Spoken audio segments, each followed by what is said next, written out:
حدیث مبارک کې راځي نبی علیہ الصلوۃ والسلام فرمایي وای میدان محشر کې به الله تبارک وتعالى یو انسان روغواړي، تمام انسانان به ورته ګوري، یو انسان به روغواړي ته د طول به وشي، د نیکو طول به د وشي، نو د په نیکو کې به صرف یو نیکی کم شي، یو نیکی به کم شي. کو هغه نیکی د نیکو په چابړي کې خو د شنه د نیکی سکیږي درنیږي ګناونه سپکیږي، خو د یوې نیکی صرف ضرورت ده، د یوې نیکی.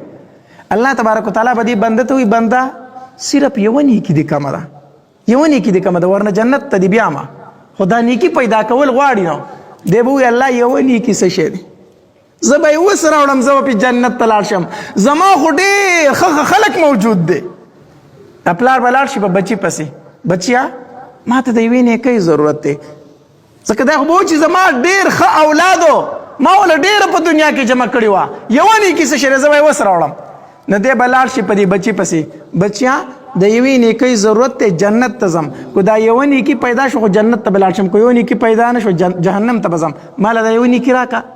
دا بچی به ورته وي پلاره یقینا ډېر را باندې ګرانې، یقینا ما دپاره دې ډېر څه کړي دي، خو دا راته ووایه کو دا یوه نیکي زه تاله درکړمه او دا یوه نیکي زما کمه شي نو زه به څه کوم، کو دا یوه نیکي زما کمه شي زه به څه کومه؟ پلاره نشم درکولی نیکي دلته نشم درکولی. دی به وایي ښه ما خو ستا دپاره ډېر څه کړي وو په دنیا کې، ته ماله یوه نیکي نشي راکولی؟ نه پلاره نیکي نشم درکولی، کو دا یوه نیکي زما کمه شي زه به یې د کوم طرفه پیدا کوم. دی به لاړ شي ښځې له چې د ښځې دپاره خو ما ډېرې حلالې او حرامې راوړې وي، ما خو په دنیا کې په هغې باندې څه شی کمی نه و راوستی، یوه نیکي ده خو زما ښځه به یې راکړي ځکه چې هغې خو ډېرې د غټې مینې دعوې کولې.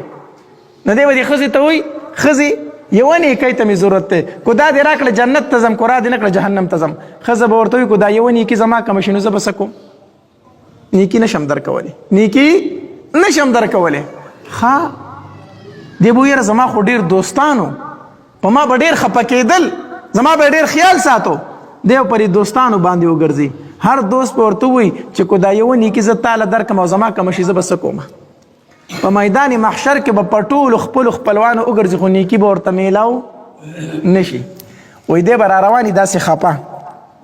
اوس ګوره دا الله تبارک وتعالی هلته د نیکۍ قدر ښیي صرف دی به خفه را روان وي نو په یو انسان به تیر شي نو هغه به ورته وایي ای وروره ولې خفه یې؟ نو دی به ورته وایي بس یو کار خو اومې نه شو، نو یو کار اومې نه شو په هغې باندې خفه یم. دی به ورته وایي څه کار و ووایه کیدای شي زه درله وکړم که نه. دی به وخاندي ما له ډېرو نږدې خلکو هغه کار ونه کړو، ته به یې د کم طرفه وکړې، ته به یو ناشنا سړی ته به یې ما له کم طرفه وکړې. هغه به ورته خیر دی زه به وکړم څه کار دی. دی ورته وایي یوې نیکۍ ته مې ضرورت و، بچي راله رانه کړه، ښځې راله رانه کړه، دوستانو راله رانه کړه، رشته دارو راله رانه کړه، ته به دغه نیکي ماله د کم طرفه راکړي. دا انسان به ورته ووایي چې دا زه درکولی شم ځکه زما په عملنامه کې صرف یوه نیکي ده، زما په عملنامه کې صرف یوه نیکي ده، دکه یوه نیکي ده را سره، نور را سره څه شی شته دی نه، صرف کلمه مې ویلې دغه یوه نیکي را سره موجود ده، نور هیڅ نشته دی. نو په دې یوه نیکۍ باندې زه هسې جنت ته نشم تللی، خو دا یوه نیکي واله ته خو به پې جنت ته لاړ شي، ته به پې چېرته لاړ شي؟ جنت ته لاړ شي. دا یوه نیکي به چې دی واخلي دی به خوشحاله روان شي، الله له به دا یوه نیکي وسي الله ما نیکي راوړله. الله تبارک وتعالی به ورته وفرمایي بنده دا د کوم ځای نه پیدا کړه، دا کوم ځای وه؟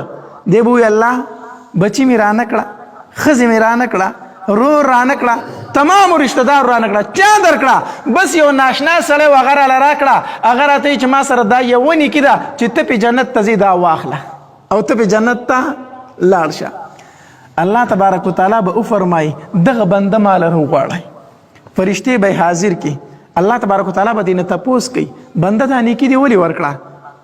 هغه به وایي الله ما سره دا یوه نیکي وه زه پیاسې جنت ته نشم تللی، ما خو وایي چې دی پې جنت ته لاړ شي چې دی خو د جهنم نه بچ شي. ښه تا غیرت وکړو په دو او الله ما پې غیرت وکړو. الله تبارک وتعالی وفرمایي زه ستا نه زیات غیرتي یم، زه ستا نه زیات غیرتي یم چې تا دې په یوه نیکۍ جنت ته داخل کو، زه ته ورسره مفتو کې جنت ته ځه. د دې حدیث نه دوه خبرې معلومې شو ورونو. یوه خبره دا معلومه شوه چې خپل آخرت د بل لپاره ما بربادوي. يوم يفر المرء من أخيه وأمه وأبيه وصاحبته وبنيه لكل امرئ منهم يومئذ شأن يغنيه. هر انسان به د بل په میدان محشر کې تختی چرته نیکی رانه ونه غواړي. نو خپل اخرت د بل دپاره مه بربادوه، حرام مه راوړه کور ته. یوه خبره دا معلومه شوه. دویمه د دې حدیث نه دا خبره معلومه شوه چې الله څومره خوشحالیږي چې یو انسان د بل انسان سره ښېګړه کوي. څومره خوشحالیږي چې د یو انسان بل دا یو نیکي ورکړه که نه، الله تبارک وتعالی هغه ته فرمایي ته ورسره جنت ته ځه. الله نو چې دوه کاره وکړو، کور ته حرام نه راوړو او بل د هر رور مسلمان سره څه وکړو؟ امداد وکړو.